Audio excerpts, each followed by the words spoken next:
বলবো। আজ আমাদের পানিহাটিতে এসেছিলেন, তাকে সবাই ভাইপো বলে। তো তিনি অনেকগুলো কথা বলে গেছেন আমাকে উদ্দেশ্য করেই, যে আমার মেয়েকে যে পুড়িয়ে দিয়েছিল নির্মল ঘোষ, তার ছেলে যখন আমার বাড়ির সামনে দিয়ে যাচ্ছিলেন, বাড়িটা আঙুল দিয়ে নাকি দেখিয়েও দিয়েছেন যে এই বাড়িটা। আমাদের সঙ্গে দেখা হয়নি, তো তারপরেও বলেছেন আমি মোদিজির কাছে জিজ্ঞাসা করব যে অপরাজিতা বিলটা কেন উনি করছেন না, অনুমোদনটা দিচ্ছেন না। তো আমি দেখেছি অপরাজিতা বিলটা, ওরকম বিল আমাদের রয়েছে আগেই। তো সেখানে কোনো তথ্য প্রমাণ যদি যারা লোপাট করে তাদের কি সাজা হবে সেটা কিন্তু কোথাও লেখা নেই। তারপরেও আরো অনেক কথা বলেছেন। নারীদের নিরাপত্তা আমি মোদিজিকে জিজ্ঞেস করব। তো আমি বলি, ভাইপো যখন এসেছেন, পিসি স্বাস্থ্যমন্ত্রী সেটা নিশ্চয়ই জানেন। তো স্বাস্থ্যমন্ত্রীর দপ্তরেই আমার মেয়ে অন ডিউটি অবস্থায় খুন হয়েছে। তো আমার মেয়ের বিচারের জন্য স্বাস্থ্যমন্ত্রী কি করেছেন? কিছু কি করেছেন?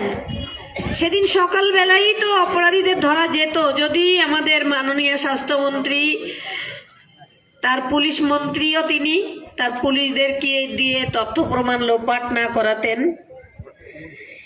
এরকম একটা ঘটনা হসপিটালে অন ডিউটি অবস্থায় সে গেছে পেশেন্টের সুরক্ষা দিতে, তার সুরক্ষায় কে ছিল? তাকে কি সুরক্ষা দিতে পেরেছেন আমাদের মাননীয়? পারেননি। আরো উল্টে উনি একটা র্যালি করে বেরিয়েছিলেন, তখন তিনবার বলেছিলেন নির্যাতিতার ফাঁসি চাই, নির্যাতিতার ফাঁসি চাই, নির্যাতিতার ফাঁসি চাই। তিনবার বলার পরে ওনার যারা সহযোদ্ধা ছিল তাদের চৈতন্য হয়েছিল যে এটা আপনি ভুল বলছেন। আর ভাইপো যিনি আজকে এসেছিলেন, তিনি তো সঞ্জয় রায় যাকে ধরা হয়েছে অপরাধী বলে, তাকে ধরেই বলেছিলেন একে এনকাউন্টার করে দেওয়া হোক। তো কি আমার মেয়েটার ডেড বডির সামনে আমাদের হাতে টাকা ধরাতে চেয়েছিলেন, আর সঞ্জয় রায়কে এনকাউন্টার করতে চেয়েছিলেন। বিচার একদম পরিপূর্ণ। আমাদের হাতে টাকা ধরাবেন আর সঞ্জয় রায়কে ফাঁসি দিয়ে দেবেন, আমি বিচার পেয়ে গেছি। আমরা সেই বাবা মা হতে পারিনি, কারণ মেয়েটাকে আমরা অনেক কষ্টে মানুষ করেছিলাম। আর আমাদের থেকে তার বেশি কষ্ট ছিল, তার প্রচন্ড মেধা এবং তার প্রচন্ড পরিশ্রম। আমি শিখিয়েছিলাম পরিশ্রমই জীবনে সফলতা আনে, কিন্তু সেই সফলতাটা ঠিক হাতে আসার আগেই তাকে পৃথিবী থেকে সরিয়ে দেওয়া হয়েছে। কেন জানেন? আপনাদের মতো সাধারণ মানুষদের হয়ে সে মাফিয়াদের বিরুদ্ধে লড়াই করেছিল।